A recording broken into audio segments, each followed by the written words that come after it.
Ich war kein Footballcast, we're here to light the fire. Spitting facts and stats, you know we never tire. Bringing the heat up, that passion won't retire. Busting through the mic, our voices never expire. We ignite the spirit, never fading out. Light the torch, USC fans rise up high. On this podcast, we aim for the sky. Knowledge and entertainment never lie. Together we stand, let the truth amplify.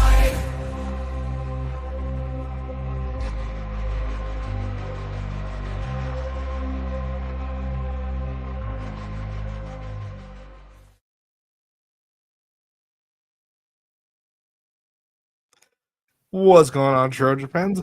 Welcome back to another live episode of the Light the Torch podcast.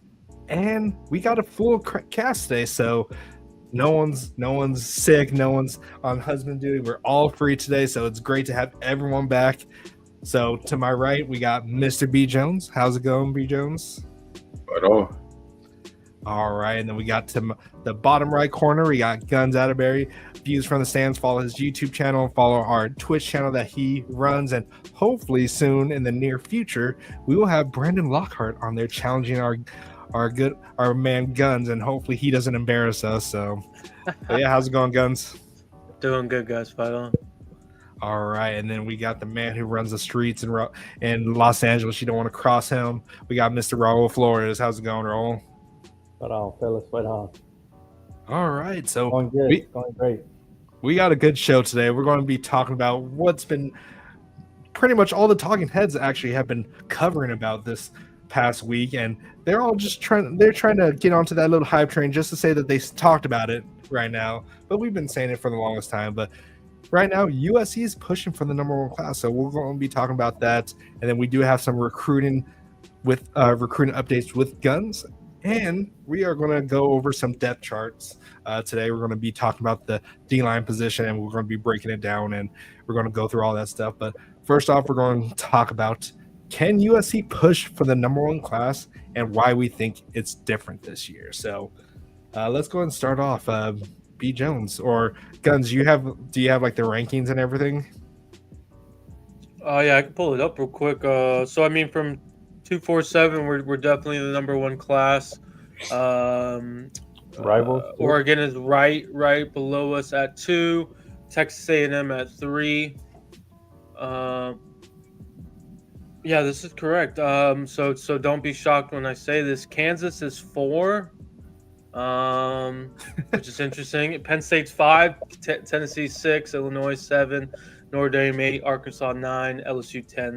That's the top 10 currently as it stands.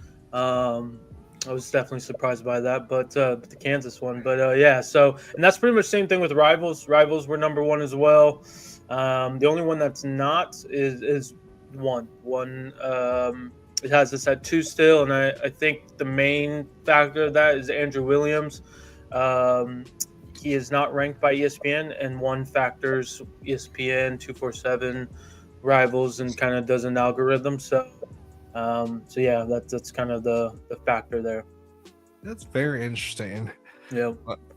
Kansas. I wonder what big time recruit that they have that pushed them that high.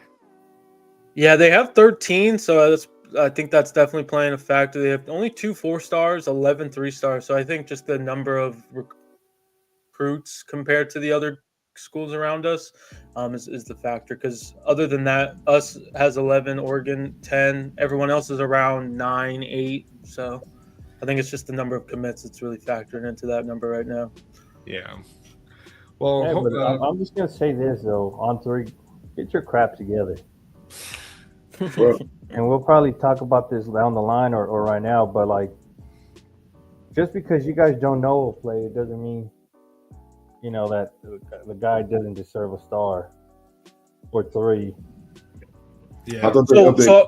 So 1 does have him ranked now after the latest. It's now ESPN. So it's just how they do their algorithm. So I mean, really, it's ESPN that we really need to say. But does anyone really care about ESPN's rankings? Yeah, honestly, anymore? I don't. It's either on 3 or 247. Yeah.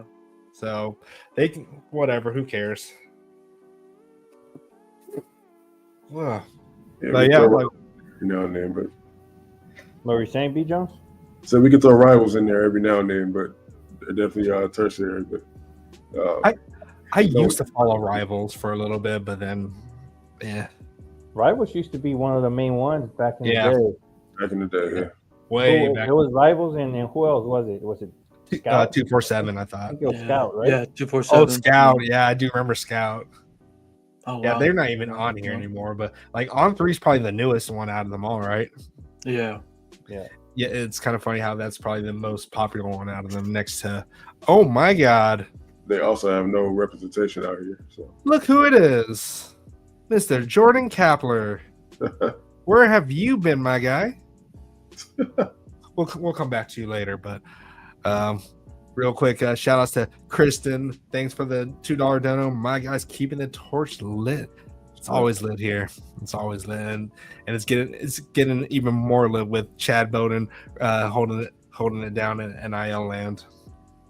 But so we want to talk about why we think it's going to be different here. So this year, because last year, a lot of people now, like everyone that's in the comment sections, like, oh, look what happened last year. You guys started doing hot last year and it fell off. But it's just different now. Like if you keep up with the USC like information, like you wouldn't be just spewing that kind of nonsense out there. Like there's a whole different vibe and feeling around the campus, and it's not just the coaches that are noticing it. It's the recruits. Like, what do you think about it, Raul? For me, I think it's different too this year, but not only because of what you mentioned regarding the coaching staff and just the culture around the staff and whatnot.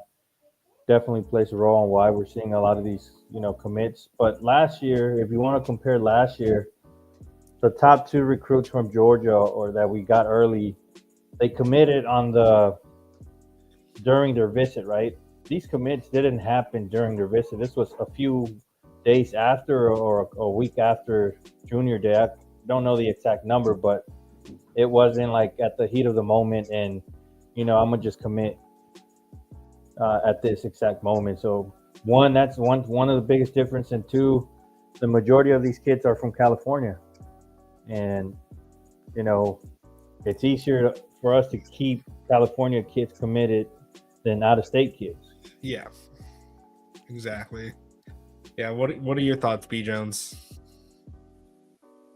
yeah, I mean the biggest difference is we have a GM in place now, so we're able to feel way more confident and actually able to hold on to these things. So our NIL, as far as our budget, wasn't bad last year. It was actually fairly decent, but the way we were allocating things is just not there. I'm not going to call anybody out, but it was bad. It was bad. If you guys knew who we could have had last year, man, if we had this staff, I'll tell you like this: if we had this front office last year, we probably would have been playing in the championship with the guys who we possibly could have had on this team via the transfer. Yep. So, but excuse me.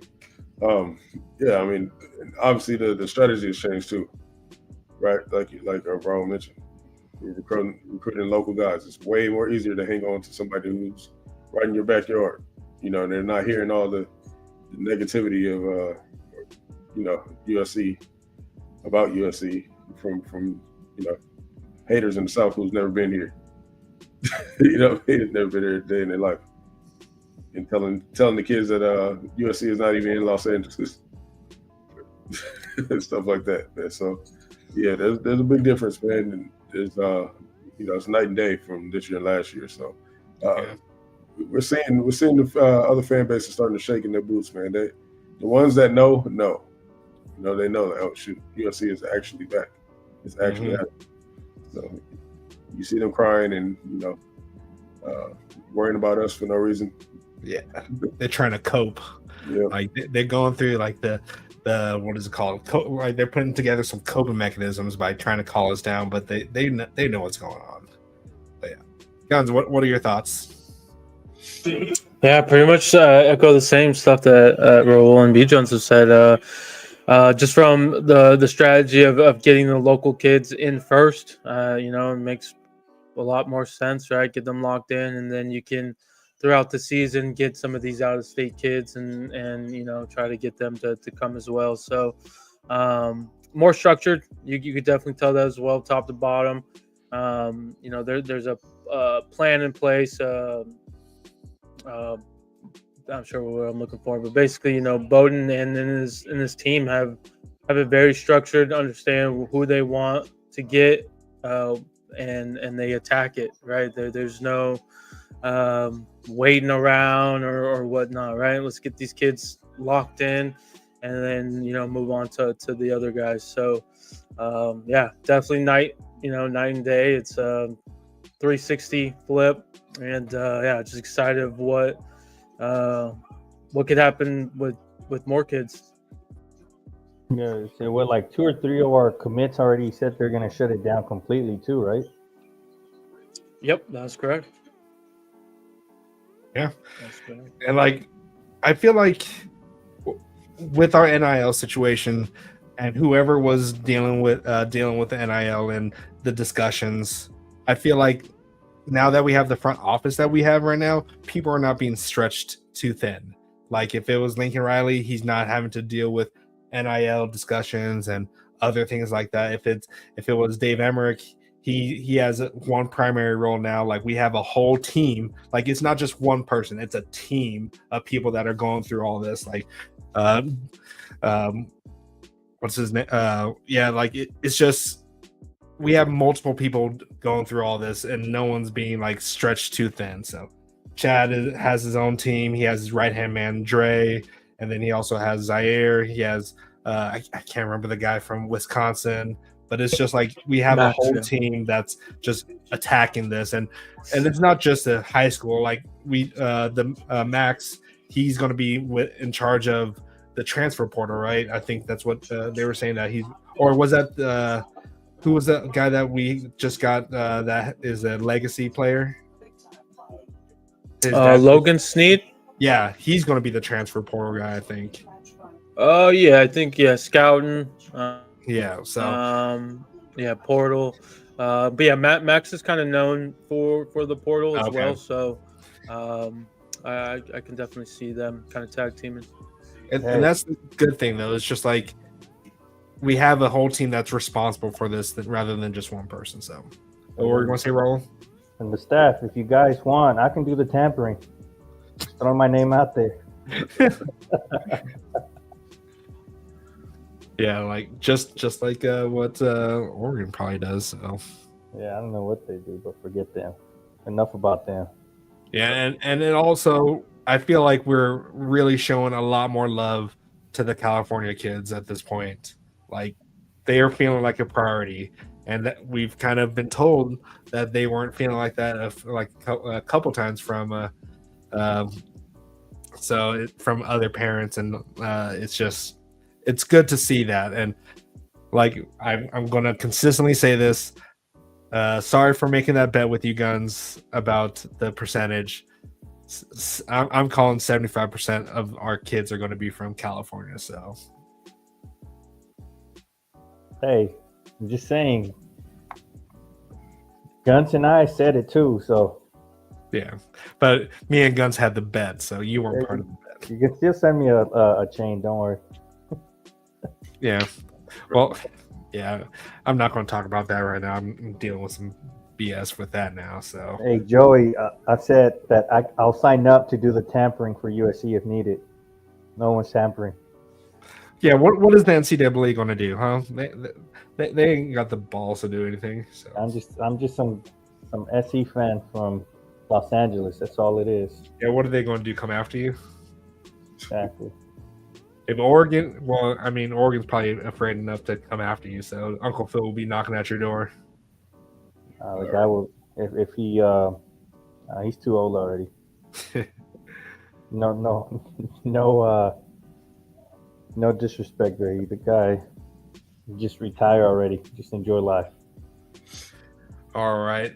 Anyone else got anything that they would like to add on to this before we get into our recruiting with Gunz segment? And no, I still don't have music for this, so we're just going to run the logo here.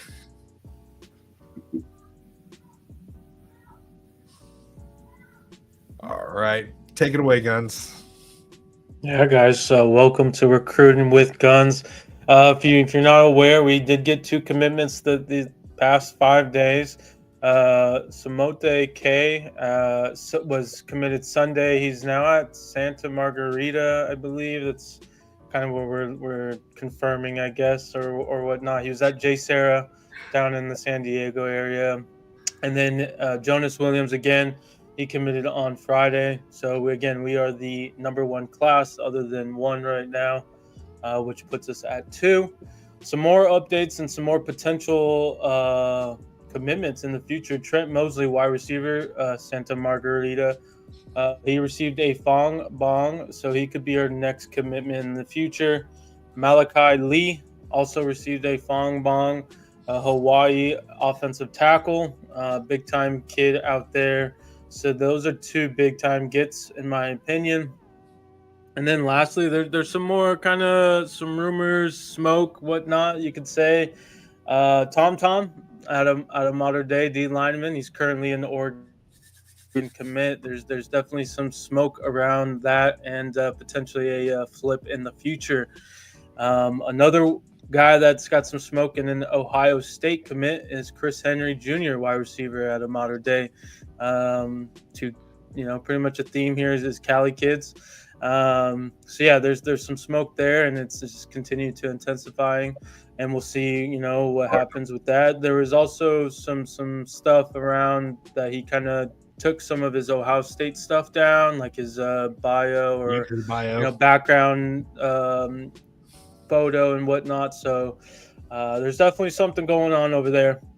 And then lastly, another rumor is Booby Feaster. He recently reclassified, and it sounds like this is a very similar recruitment as Jakeem in terms of the reclassification. So if you remember, when Jakeem reclassified, we were kind of one of the top schools, right? And then that's pretty much the case here with Mr. Feaster as well, out of Texas. So we'll see how that goes and then whatnot. We obviously have a official visit with him. And just 3 big time, kids right there. There's definitely some more.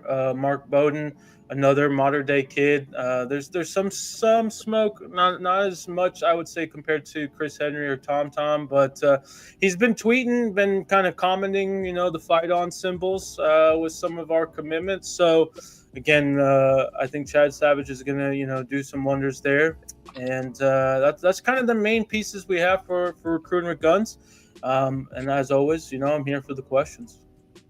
Yeah, I think I heard that there was something going on with Mark Bowman where someone said that we need you to be a Trojan, and he like tweeted underneath it. So like, I forgot what it was, and I'm trying to find it right now on Twitter because it's out there. I swear to God, it's out there. So, yeah. And just real quick before we get into some of the questions, Jet Washington, Kobe Bryant's nephew, if I'm correct, out of Bishop Gorman, he just released his top 11. We are in that top 11. From my understanding, there's no official visit yet set, so we'll see where that recruitment goes. But I mean, he's thinking about us, and I know Chad Bowden was definitely, as well as Notre Dame, obviously, since he was at Notre Dame, was big on Jet. So, I anticipate that to warm up in the future. All right, real quick. Kristen says we have to get a sponsor for recruiting with Gunz. Yeah, we'll work on that. I don't know who we can get for that. We need to get some sponsors, but I found it here. So Eric, Fight on Rusty's, he tweeted out a little graphic of Mark Bowman, and then Mark Bowman put the 2 fight-ons underneath. It's not what I was thinking it was, but it's there. He's watching. He's watching us. Absolutely, so, he's feeling the love. But we got a question here for you, Gunz. Carson Palmer, the best non-staff recruiter for USC. He's sending his players over to us. Yeah, I mean, definitely is. He's got potentially 2 if Trent Mosley, verbally commits in the future. I don't believe he was the coach at the time, but Elijah Vacona, Santa Margarita kid. So I mean, we're getting that pipeline going, and I anticipate Palmer to really kind of let them know, hey guys, this is the school. Yeah, and it would be even sweeter because his dad and his mom both were Notre Dame players. Dad played football, and his mom probably one of the best soccer players in Notre Dame history. So that'd be great. And his older brother plays at Stanford right now. So okay, who is this? Is this Trent Mosley? Trent Mosley, yeah. That's pretty cool. So it'd be really nice to be able to steal from them. So absolutely. And I don't Brian Jenkins, Byron Gray, what's up guys? And then Joey Dale says, what about Brandon Arrington? Yeah, I mean, he's definitely out there. He has his official visit set for the 17th of June with some other local kids. That is a weekday. It's multiple days still, like 17th through the 19th or whatever. So yeah, he's got an official visit. We're working hard on that. He's definitely putting some feelers out there. He's posted some pictures about Reggie Bush and Adoree Jackson recently as well. So he's definitely feeling the love. That's going to be a tight recruitment in my opinion, though. It's going to come down to the wire, I think. So do you think we sent Adoree Jackson to talk with him? I don't know. That's a good question. How was he there at the right time for that? Yeah, that's a good question. That's a great question. That's a Chad Bowden special right there. Hey. Yeah, I mean, I think that's one of the guys you want him to talk to, I think, in my opinion, though, because obviously Adoree's a DB, but Adoree did play wide receiver in college, and that's something that Arrington would like to do. He would like to play both ways. Not only that, but he also did track. Exactly. Yeah. So track's killing it recently. So and he was our last number one first round draft pick as a DB. So yep. Yeah. So that's definitely the perfect person to kind of get in his ear a little bit. Yep. Yeah, and then Kristen, it's gonna come down to you, man. You live out there.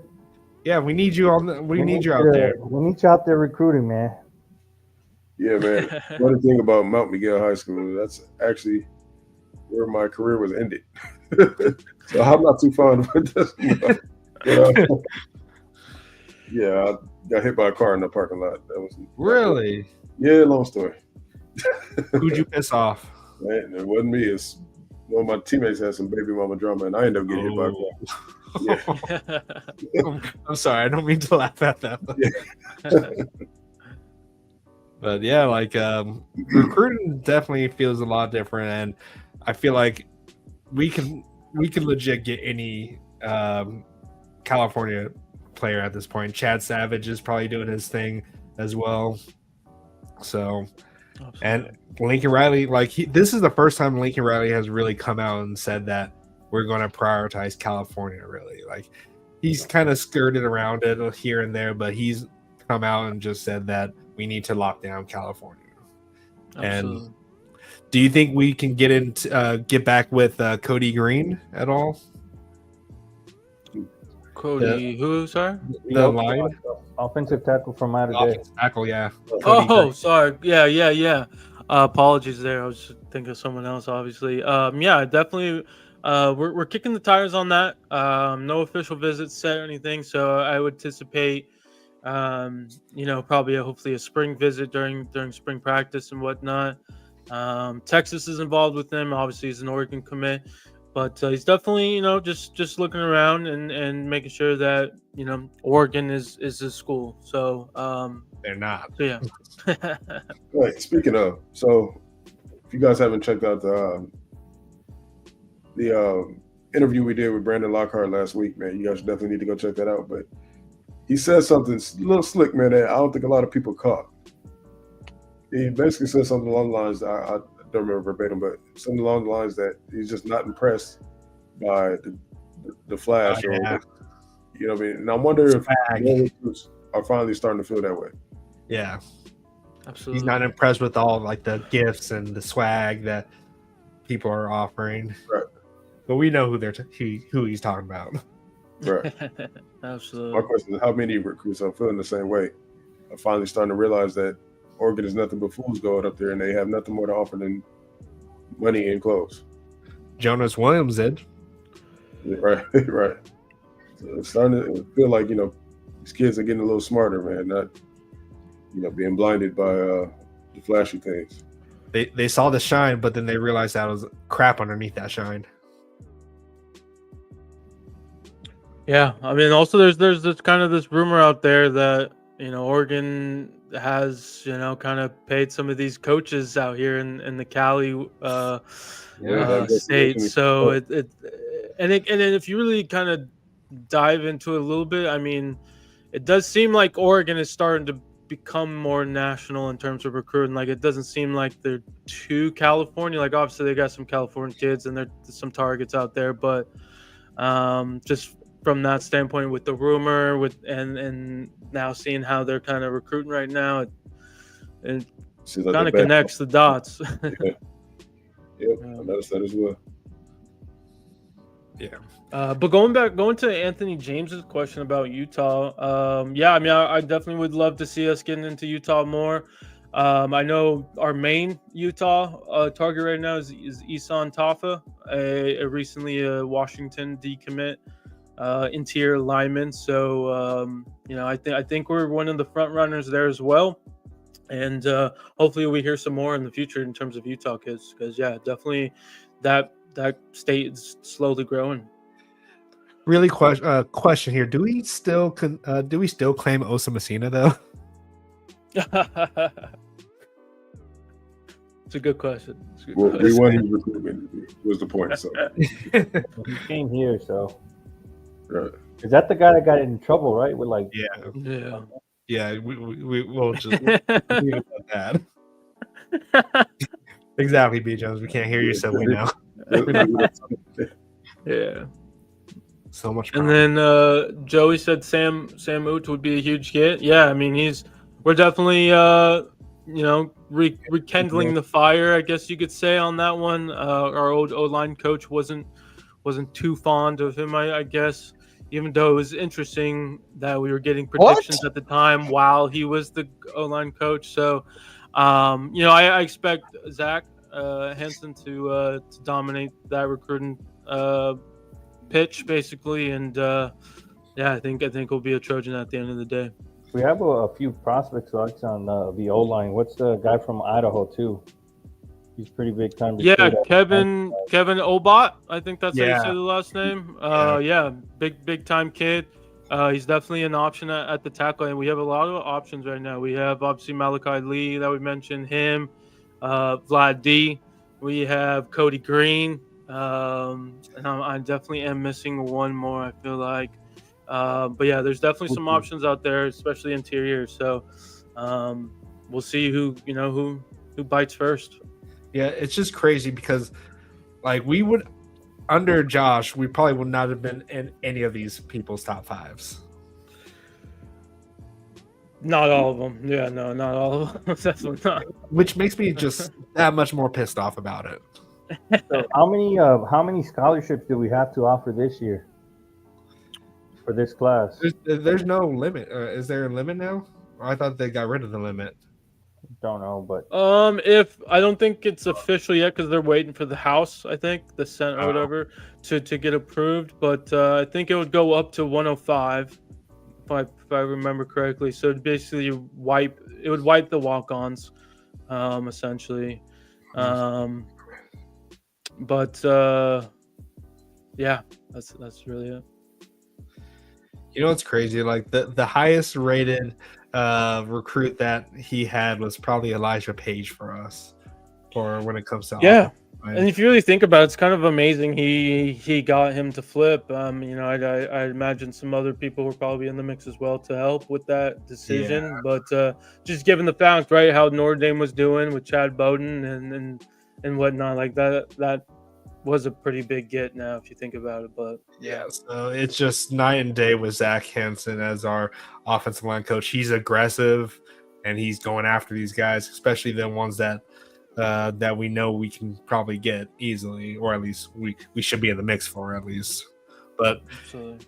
it's crazy. Like, when was the last time USC has ever had a number one class? I'm not sure, and I'll be honest, I don't know if we'll have one this year. Not because we don't have the players, but because of the BS rankings. Yeah.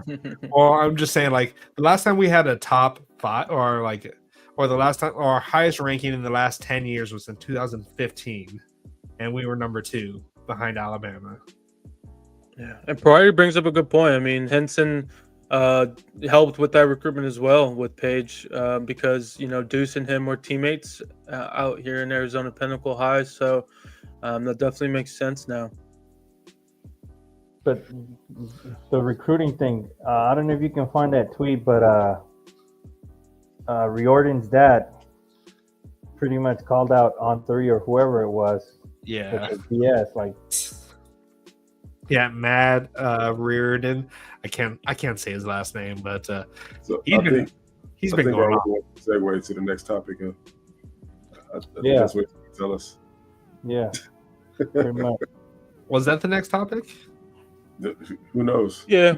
I don't know if it was or not. I just wanted to say it out there because these rankings are BS, man. Yeah. All right. All right. Anything else we want to talk about when it comes to recruiting, or we're going to jump into the main topic for the most part is the defensive line position breakdown. Anyone else? Good in mind. All right, let's get on to it. So we're going to go through the defensive line, and we're going to go through the edge, the DNs. We're going to go with the D tackles, nose tackles, and we're going to pretty much kind of rank them and see where we feel like they should be at. Right? Is that what we're doing, B. Jones? Okay. All right, take it away, B. Jones. All right. So, as you guys already know, man, our defensive line, man, we're going to just talk about that position for a little bit because we know that is a strength. We're just going to break down who we have and who we got out of the portal, starting with none other than Ja Jarrett, Big Ja, coming in at 6'6", 350. Right? So, I don't know if you guys know this, but the man ran a 12-2, 100-yard. What's his 40-yard dash? At 350. What's his 40-yard dash, B. Jones? What's that? What's his 40-yard dash? Listen, man, I was told there would be no math. I'm not breaking that down. I'm sure you can look that up. But, no, he's trying to hint towards our exclusive member content. Exactly, B. Jones. Oh, man, I missed out. How did you miss that? Come on. All right. Listen, hey, I'm not thinking straight right now, over the head. So, since it's brought up, if you guys haven't noticed, for our members, Blackie Chan did actually run his 40. Why he elected to not tell us this earlier, we don't know. He's a weird guy. I know y'all figured it out. But I told you I was running with a joke for the longest time, guys. He said that it's a 4.5. Argue with your mama. If you guys want to look at the video, go subscribe. So yeah, man, go ahead, get your memberships, man. Check out that video. Lincoln Riley, you should be a member so you can see that 40. So tell me what you guys think he ran, man. For those who did see the video. So yeah, he finally $1.99. One promise out there that needs to, that someone made that needs to follow through. Me? Oh yeah. Oh you? Yeah, you. Oh, I'm sorry. I blanked out here. I saw it in your stare. You just stared out into the middle. Yeah. I don't know what happened, but the video's coming up. All right. I just need somebody to record. That video. I mean, I already got all you gotta do is just get a what is it called? It is 2025, man. Yeah. And you guys want me to buy a tripod or something? You guys want me to buy a tripod? I literally just bought the football. I bought the little thing to hold the kick. I need to go buy me some shoes. And hey, all I did was just put the phone on the floor and just propped it up with my water bottle. So that's probably what I do. There you go. All right. So back to our defensive line. Yeah, so Ja Jarrett, man. 12-2, 100-yard dash coming out of high school. Can play the 0 to 3, in my opinion. Just a rare dude, man. Freak of nature as far as athleticism for that size, man. He can really move. Obviously, he doesn't have much experience, playing at this level yet. But I feel like with a player that's just super rare like that, man, his potential is just out of this world, man. So if he gets the right coaching, which we believe that Coach Henny is the right coach, I think, once he unlocks his potential, man, that guy's going to be a first rounder. He's got Jordan, what's the guy's name from Georgia that plays for the Eagles? I can't think of his name. Jordan. Wow, I just drew a blank. Thanks, Bucky Chin. I blame you. Yeah. So Jordan Davis, I'm sorry.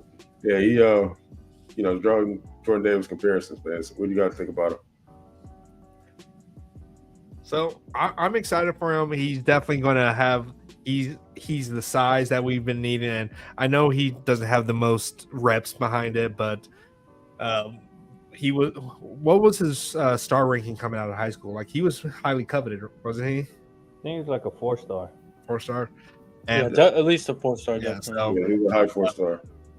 Going based off that, I like because he's a sophomore, or is he a junior? Sophomore, like sophomore, right? School wise, but I think he's a redshirt freshman.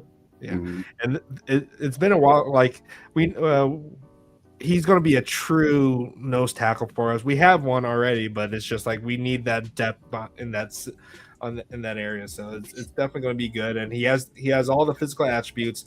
It's just needing to take Coach Henny to get that out of him, and I feel like we all know he's going to be able to get that out of him. So I'm excited for it. 247 has him listed as a junior.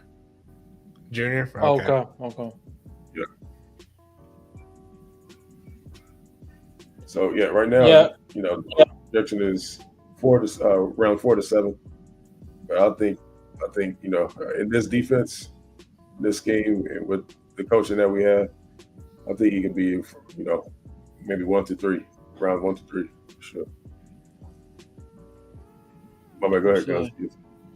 Yeah, I was gonna say. I mean, I think this is a perfect piece for what we're looking for in terms of the portal. Adding him, and obviously we'll talk about the others. I mean, we can really do a lot of different things and kind of formations with these guys. So it's exciting, it really is.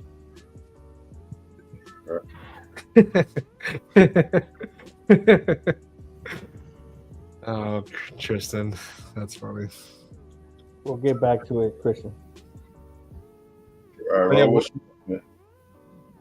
I mean, I see a lot of haters out there saying, "Oh, it's gonna be Bear 2.0." Just because he's coming from Georgia does not mean he's gonna be Bear. He has a different mentality. I mean, I'm not trying to even hate on Bear.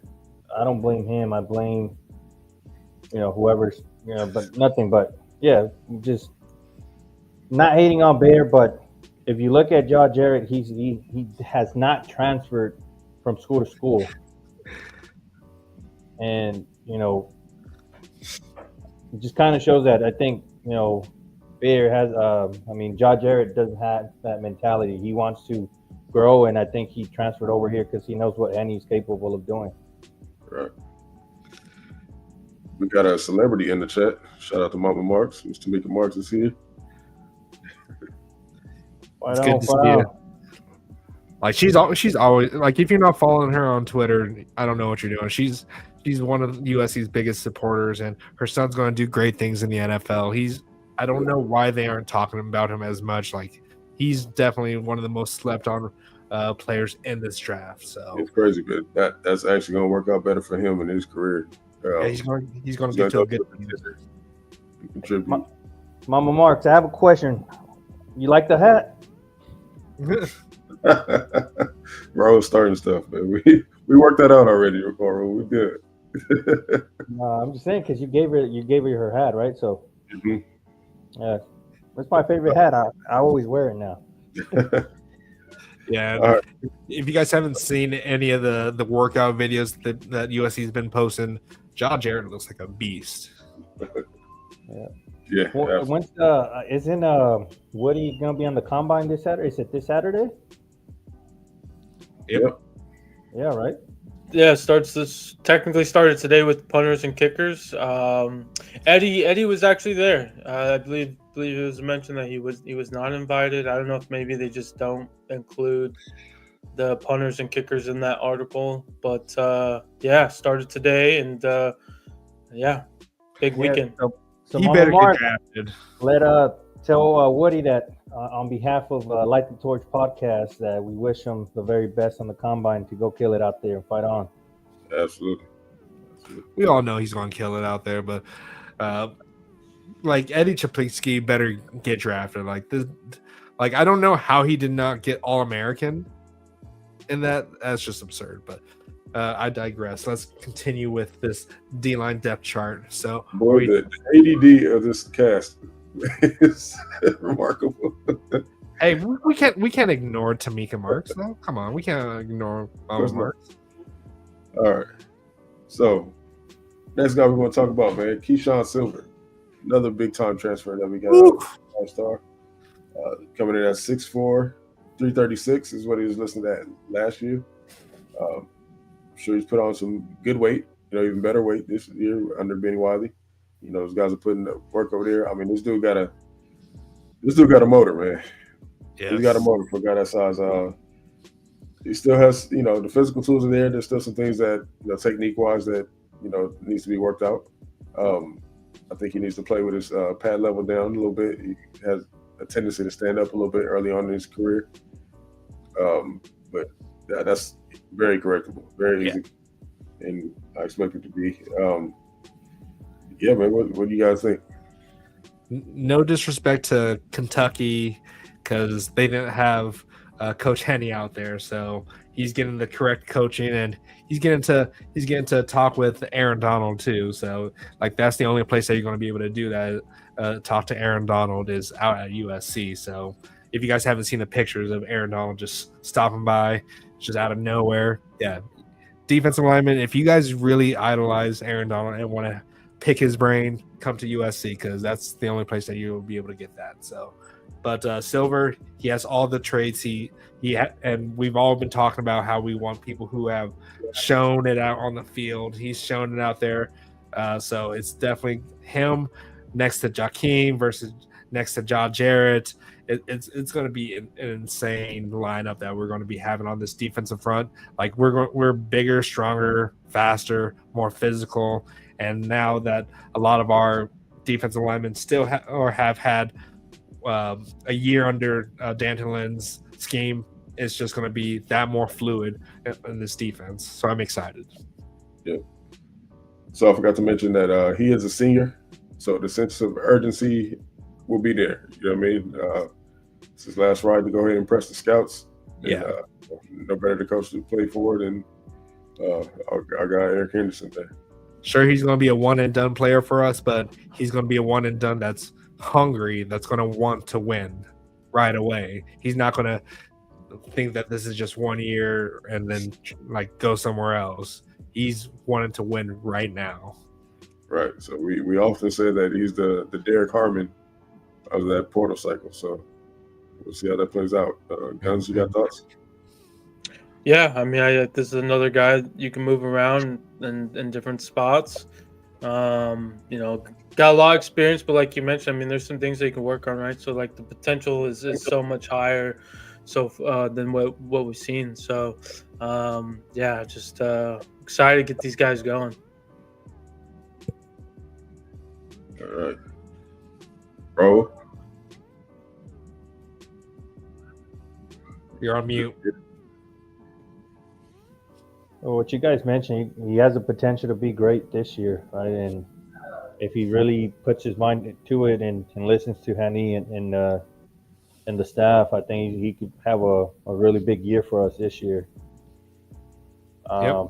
With that being said, you got to have the right mindset because Kobe Pepe and the others have something to say about that starting spot. So you got to come in hungry, and which I think he'll come in hungry, right? So I think he's going to have a big year for us. Yep. All right.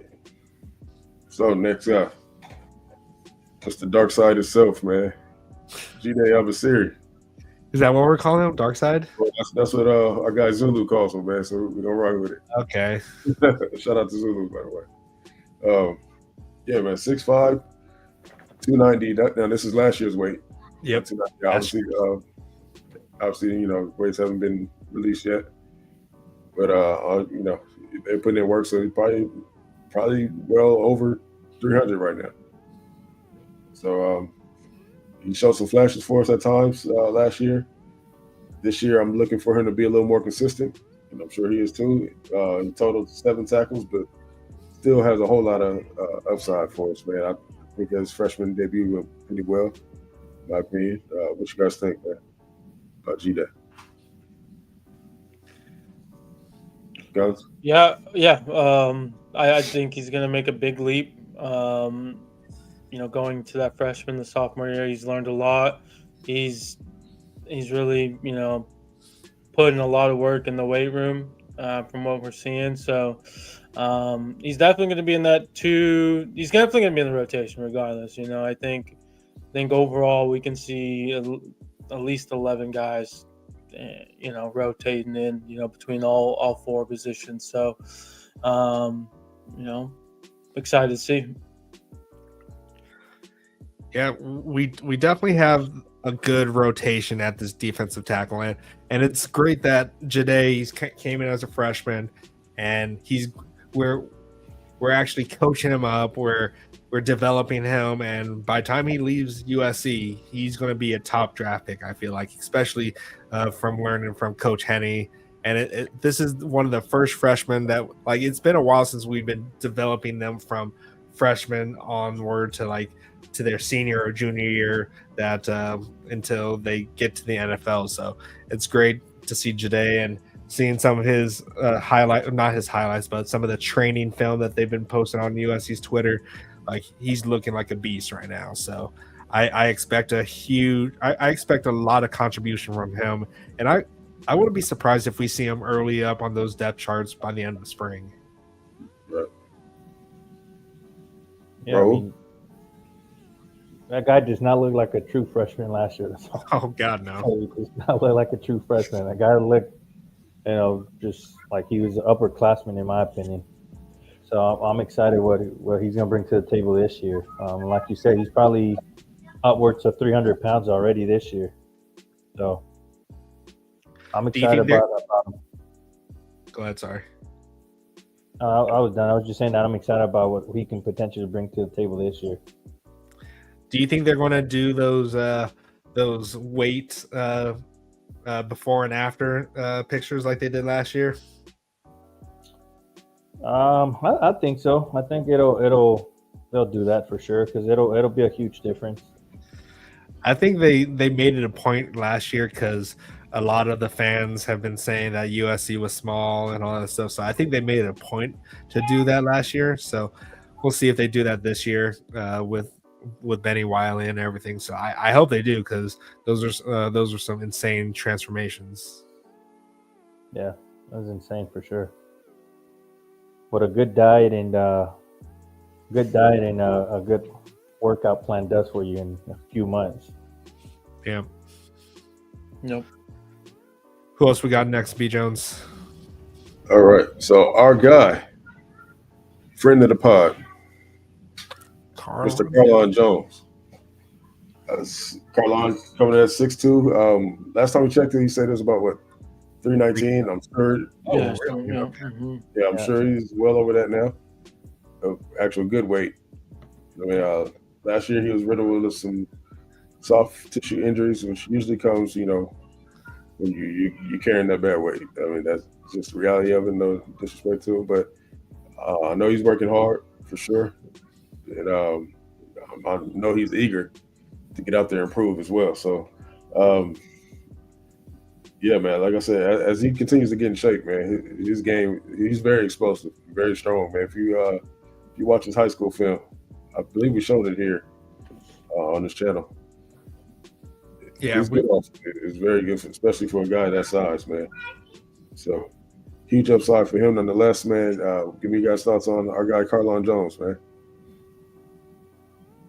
Yeah, for me, I mean, yeah, this is somebody that I think is going to have a big chip on his shoulder.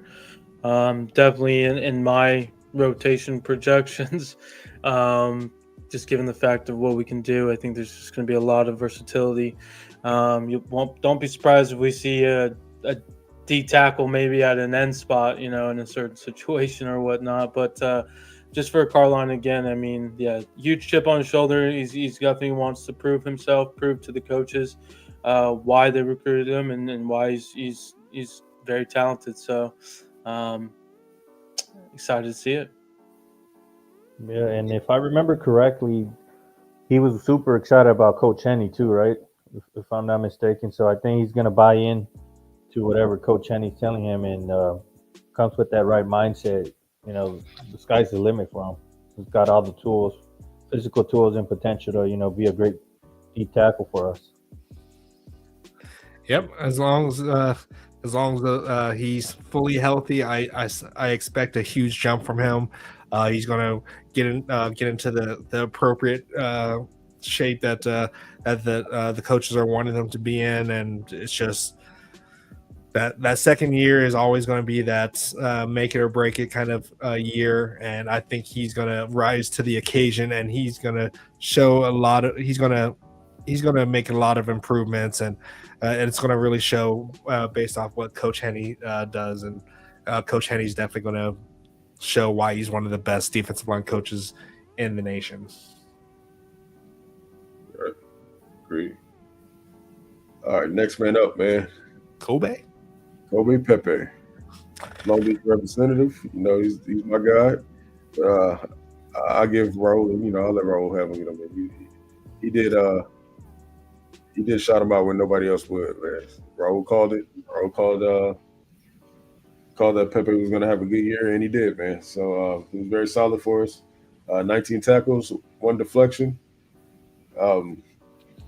At that position, you're not going to, have big numbers like that. But 19 tackles is very solid, especially with the rotation that we had. And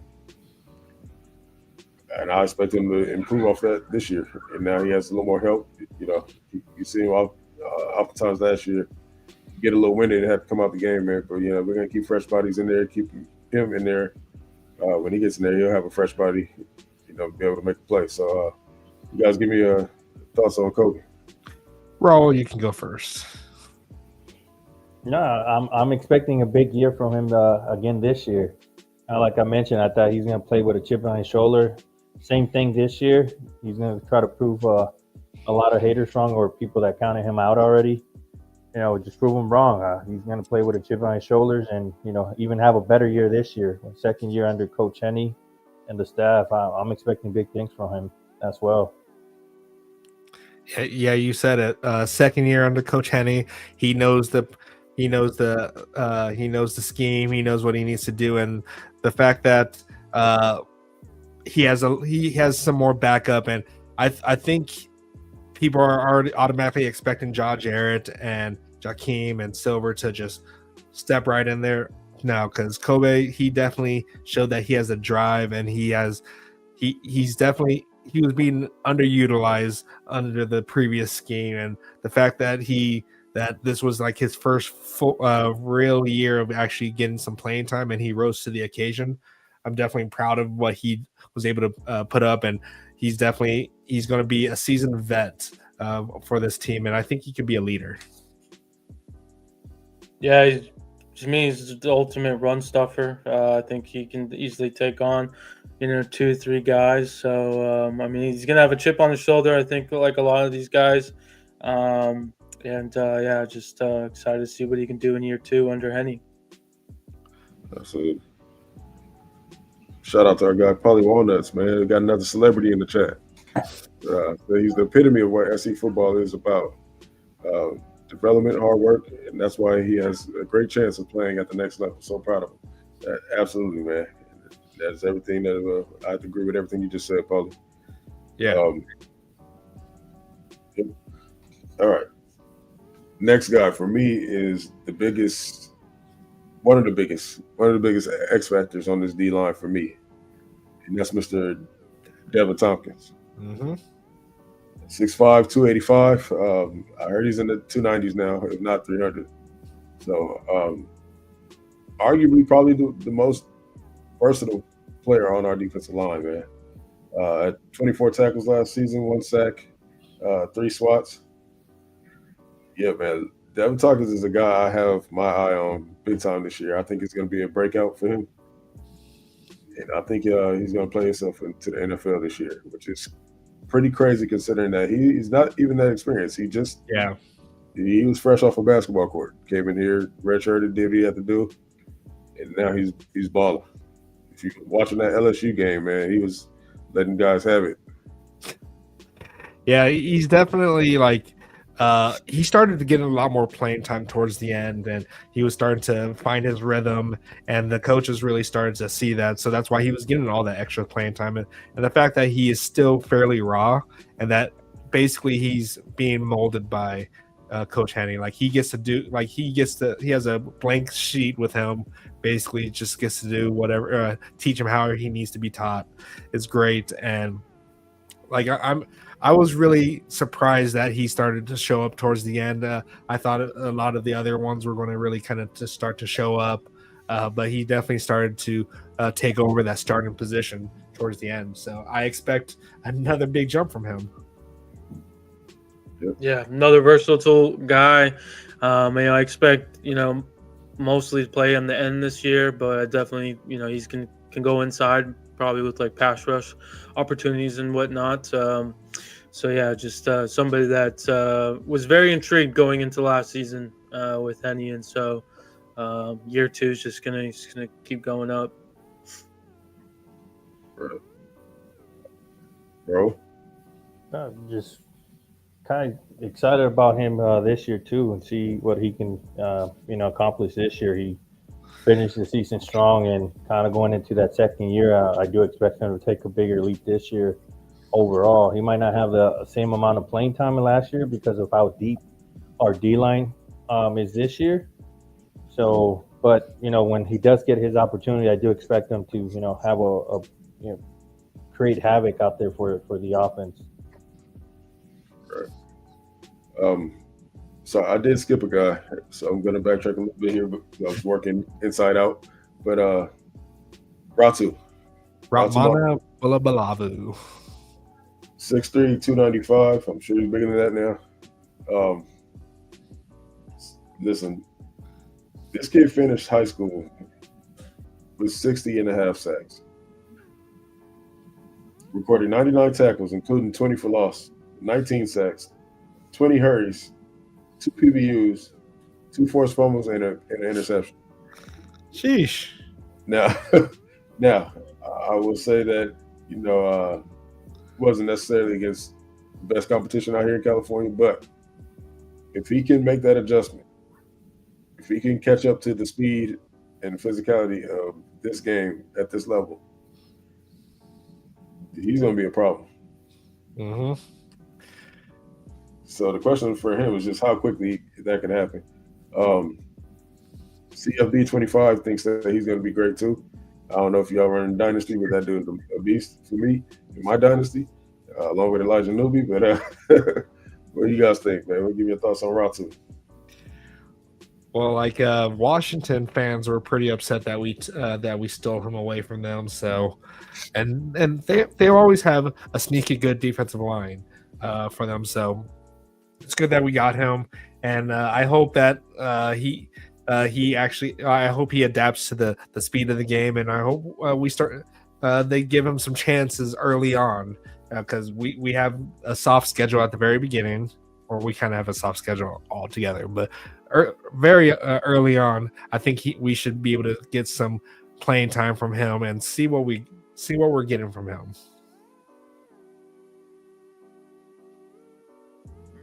Yeah, he's an intriguing player. Somebody that we didn't see much last year, but I mean, just given his high school stats and what he ended with, I mean, that's insane. So I mean, the potential in that guy is through the roof. So very curious to see what he can do this upcoming season, and hopefully get into rotation. Bro.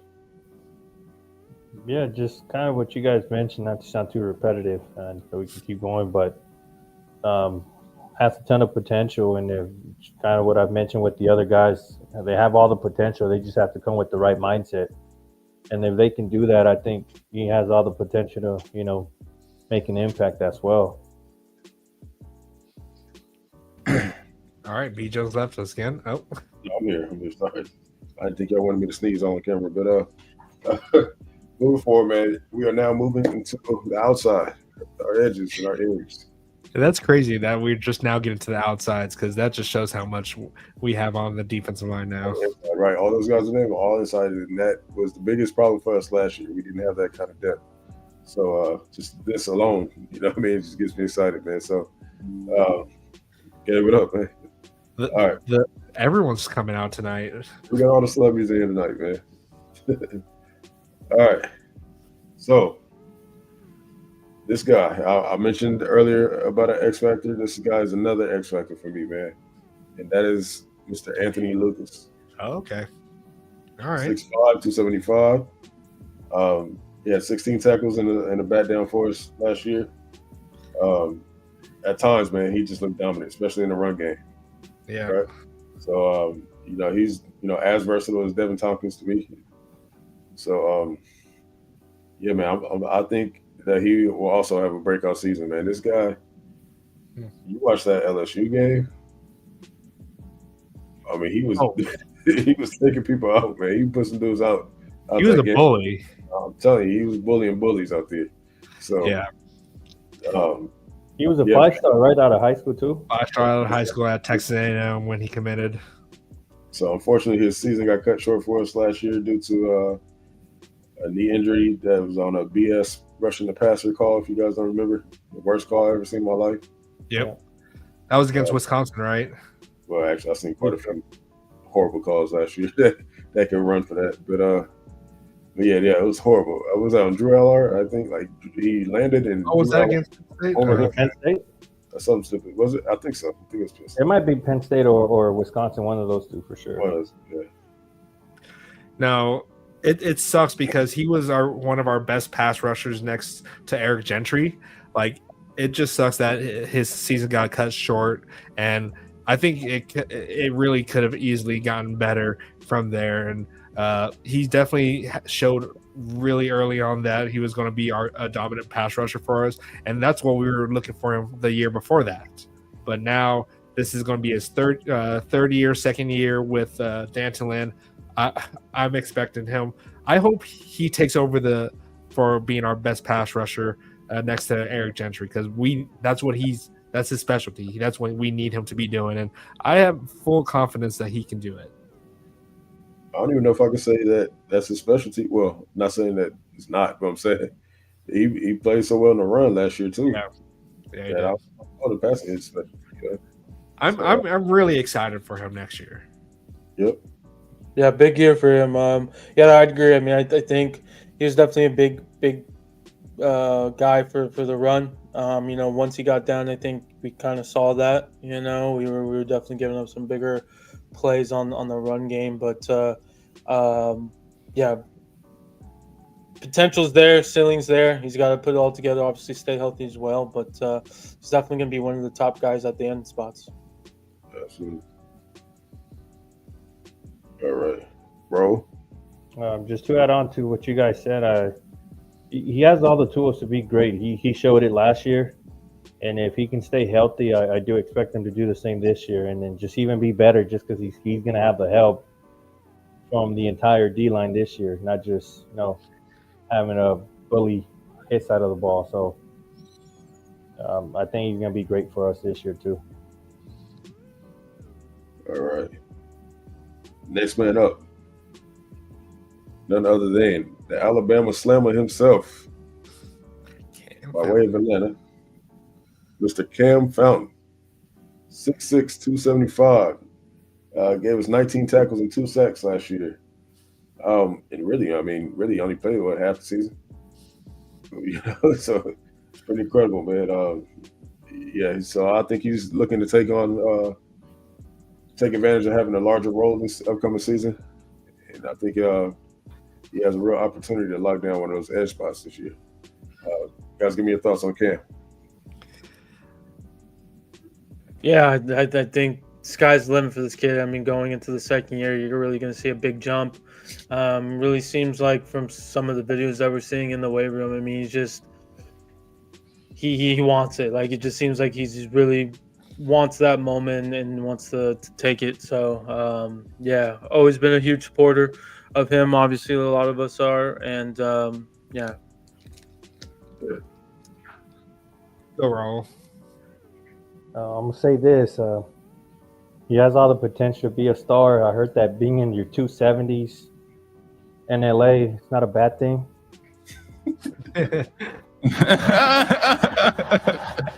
I'm expecting him to do big things for us.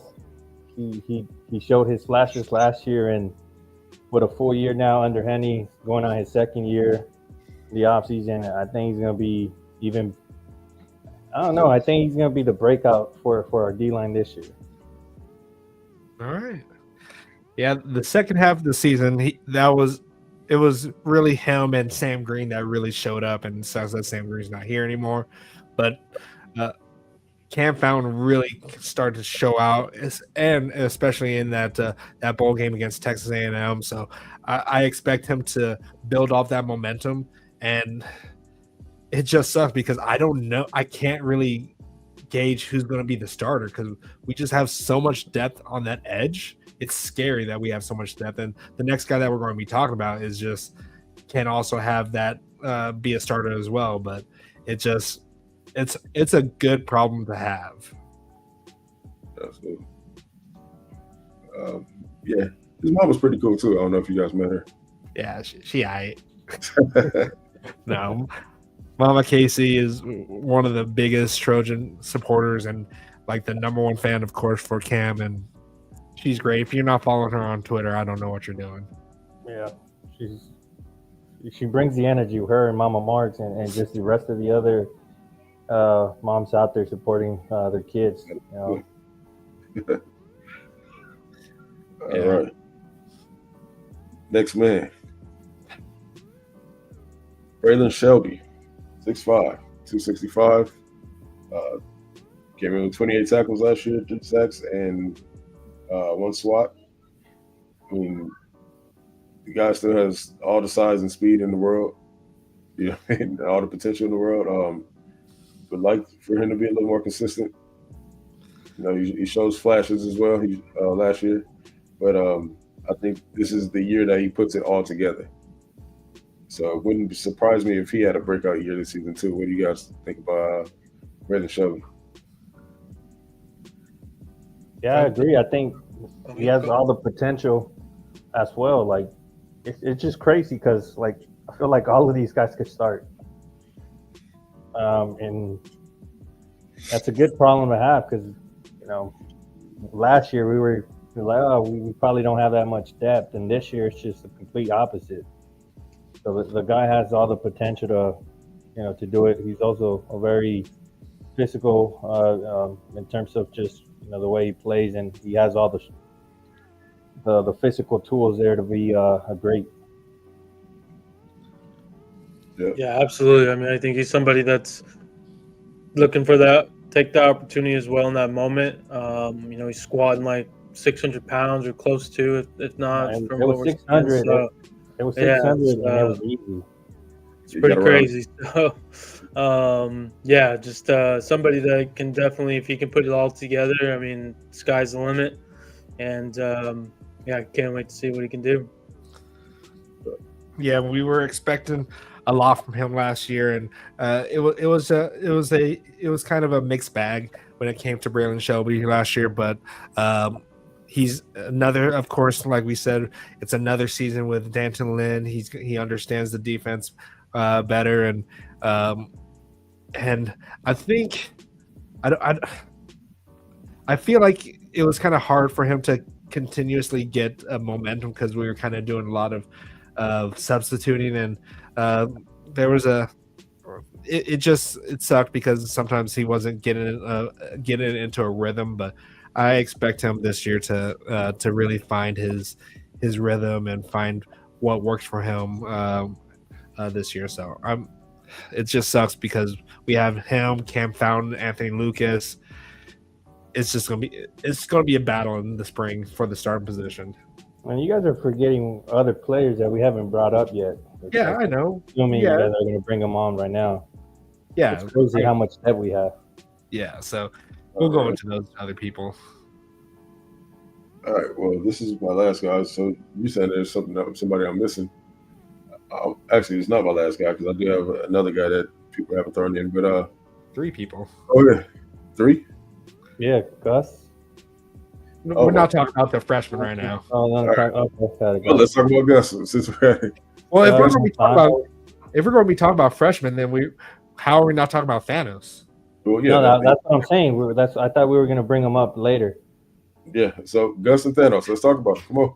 Oh my God, we're going to be here forever, guys. Come on. No, I mean, obviously, Jakeem Stewart, he has all the tools to start or to make an impact right away, right?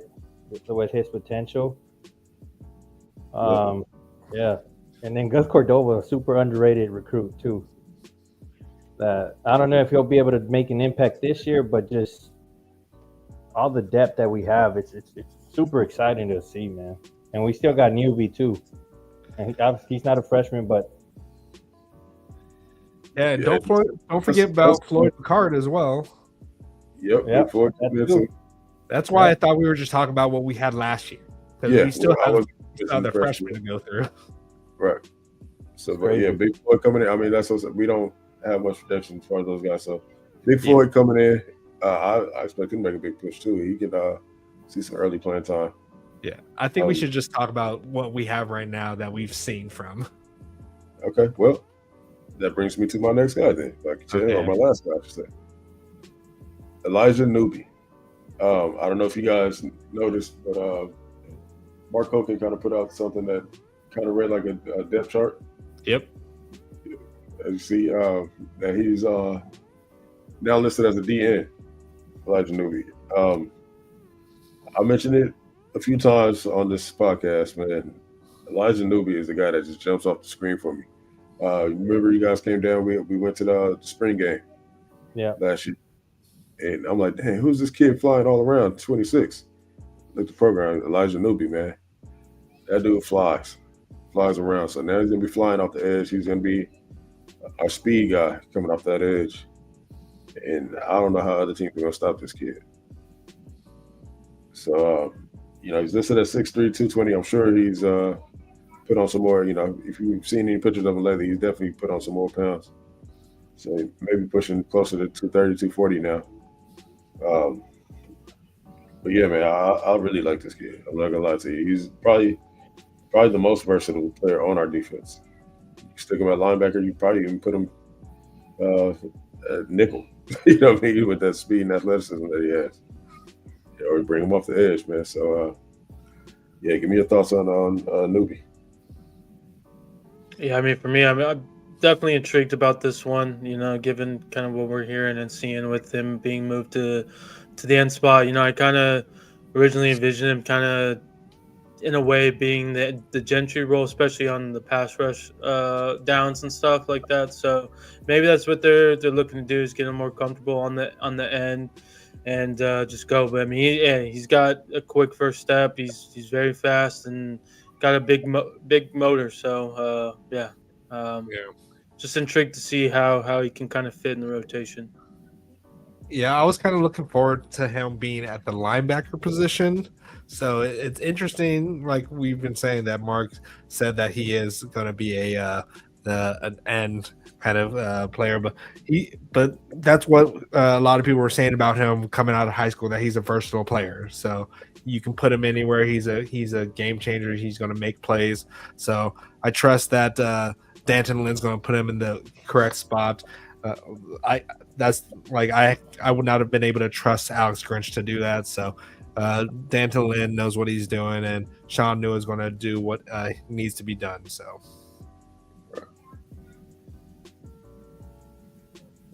yeah, man, you add all those guys up with the young guns that we got coming in, with kid you just mentioned. Well, I just drew a blank from Florida. Floyd Picard, Gus Bus, and of course Thanos.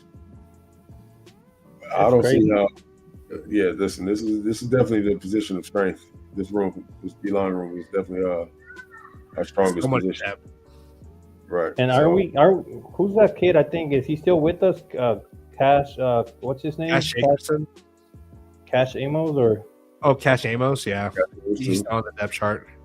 But we also have another Cash as well. We have Cash Jacobson as a defensive line. Yeah, but like it's crazy. Like you said, B. Jones, this D line is just gonna be scary, nasty next year or years to come. At this point, we cannot complain about depth.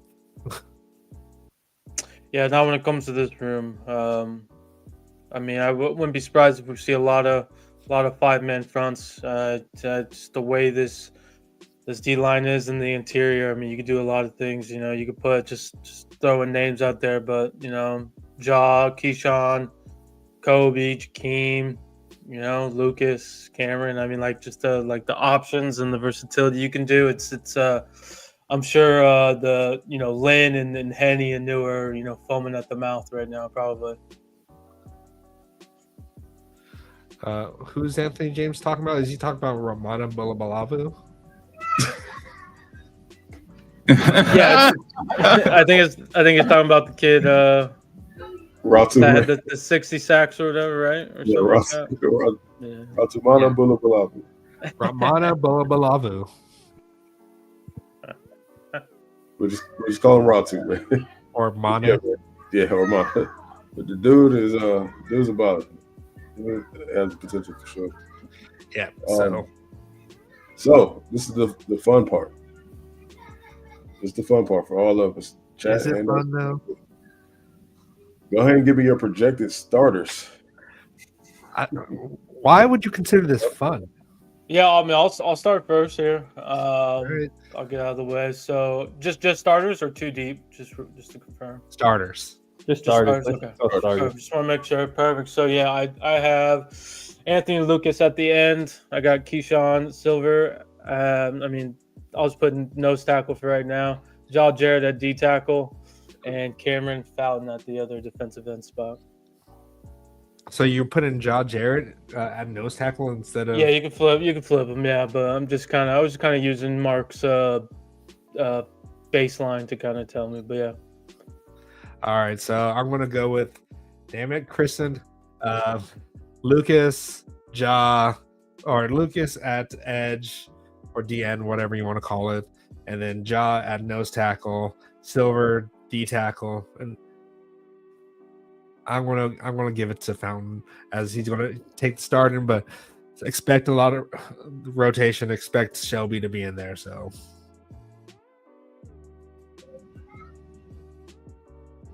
that was a safe pick. Stepped away, looks like Kobe Jones. Well, Kristen pretty much stole my line. Yeah, that's why I said damn it to Kristen. Yeah, I'm definitely going Ant, Ja, and actually, I think Kobe probably could see his starting position. We'll see. That's pretty interchangeable. Kobe could start. But yeah, as far as everything else, man, Kristen hit a spot on. It's just crazy because like we could do a different type of a different type of look with a whole bunch of people. So we may not even see two ends and two nose tackle and a D tackle. It could be something completely different. So yeah, you could easily have three interior, two edge guys. So that's just a base. That's just a base look. Exactly. That all depends on who we're playing, of course. Yeah. So, could you imagine if we had this amount of depth against Michigan? Michigan would not have been able to run against us. Nope. And we would have had a quitter on the team too. So yeah, would have been a whole different ballgame. Bro, what's your starters? I don't know, man. I kind of want to plead a fifth here. No, that's no. You can't play the fifth here. I'm sorry. I'm gonna show love to all the guys that have been here. I'm gonna go Lucas, and Someone's gonna have to take away Kobe's Pepe spot. He's not gonna give it up that easy, man. Yeah. So I'm gonna go Kobe Pepe for now. Silver. But he hasn't been here this whole time. I said not all of them, but yeah. Go Silver. Why not Devin Tompkins? Yeah, I mean he could too. Like the cheerleaders, man, alone. Let him take this. Right. He said it, not me. I know. That's why I said. That's why I said I want to plead the fifth here, guys, because it's hard, man. It's hard to pick a starting, but I'll go Silver. Just show love to one of the new guys, and then probably Fountain. Can't be mad at that at all. See, and that's just crazy that it's a hard decision to go with who we got. It is, and I'll take it, man, because you can also throw Devin Tompkins anywhere in there. I wouldn't be mad. As well as Brandon Shelby, of course. Yeah, so, yeah, man, good problems, man. Good problems to have. Yeah, Been a while since we had some problems. We have a good freshman class coming in behind them. Gus Cordova, Thanos, Bucard, Jacobson. Just And Jaden Ramos too. Ramos, that he seems very underrated too. Yeah, he's an edge / linebacker kind of. So, but we just have we're stacked for the future. Yeah, so that just tells, man, we have a lot to look forward to. A lot in our future. Really can't go wrong this season with any lineup that you guys choose. Yeah, what you guys got, man, as far as wrapping this thing up, man? Final thoughts overall with the D-line room. Yeah, I mean, my final thoughts, I think we can get at least 11 guys that I have that can rotate in and out. It's going to be a lot of versatility. Going to be a lot of different looks, for these offensive linemen that we're going to be facing. So they're going to be confused. They're going to be like, who's coming, who's not coming. Lynn and Henny are foaming out their mouths basically with this group that they got. Yeah, like Lynn and Henny probably wish that they had this kind of like depth last year, because this is like the depth that he would have at UCLA. So now he wouldn't. Don't even go there, BC. Well, see, he has a what was that defensive lineman that went number one overall? Or not number one overall, but for UCLA. Yeah, he went to the Colts. Yeah. Don't matter, man. He has. I'm trying to do a comparison here, so let me talk. Cam Fountain is going to be turning into that kind of guy for him. You're talking about Latu. Yes, and that's Cam Fountain can easily turn into a guy like that for him, and he also has other people to rotate in there. He's going to be at full strength when it comes to what he can do with his rotations. Yeah, not only that, man, we have weapons to be utilized as well, like Elijah Newby. So I'm interested to see exactly how Coach Lynn is going to use him. Well, of course, Eric Gentry is weapon X. Christian, I thought we were friends. Hey, I thought we were friends. He's just saying that so he can get people to subscribe and see that video, man. So but see, he should have said me so people would want to see how fast I run. But Christian, I would say this. I'm gonna go as far as this. It's pretty close to that 4.5. Just saying. How did you determine that one? That's what were you doing? Like 1,000, 2 1? Is that or were you doing 1,000, 2 1,000? I'm just saying 4.5. Go argue with your mama. In all honesty, I think I probably was at least a 5.5 or something like that. If that. You run a forever.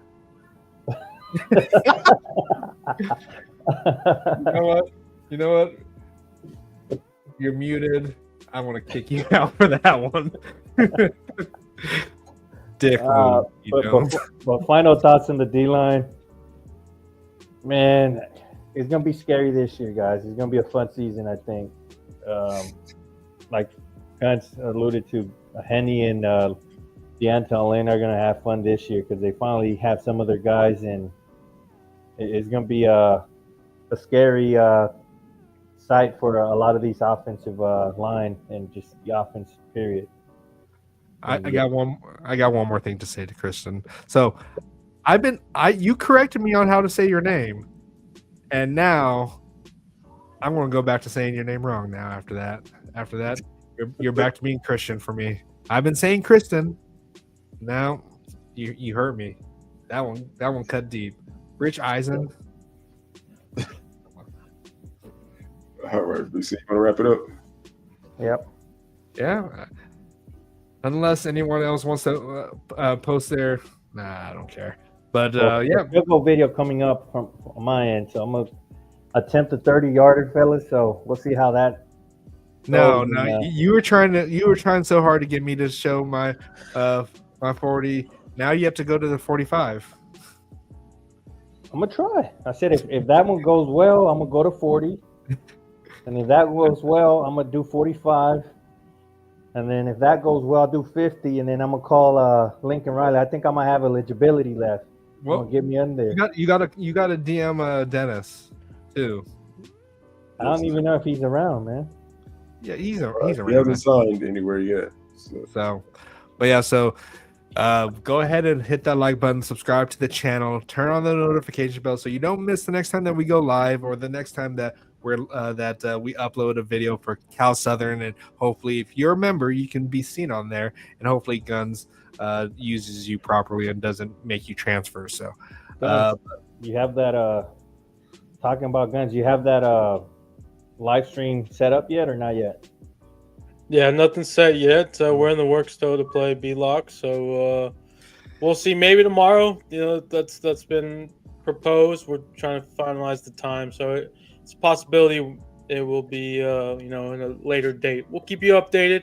Check out the Torch Twitter account. That's where we will post it when it is finalized and official. And hey, come join in. Just don't embarrass yourself. So, wait, my question is: are you going to play with Cal Southern or are you going to play with USC? Can't play with Cal Southern, man. That's true. Honestly, I was thinking just a random team. We'll see. We probably need to. That'll probably be the next question once we finalize the time. See who what the teams are and go from there. So. All right. Well, go ahead and turn on the notification bell so you don't miss out on that. Follow us on our Twitters, our IGs, whatever, wherever you want to keep tabs on us. And next week we'll probably talk about DBs or maybe we'll go to the offensive side. But yeah, never know. Until next time, keep the torch burning bright, and as always, fight on. Fight on.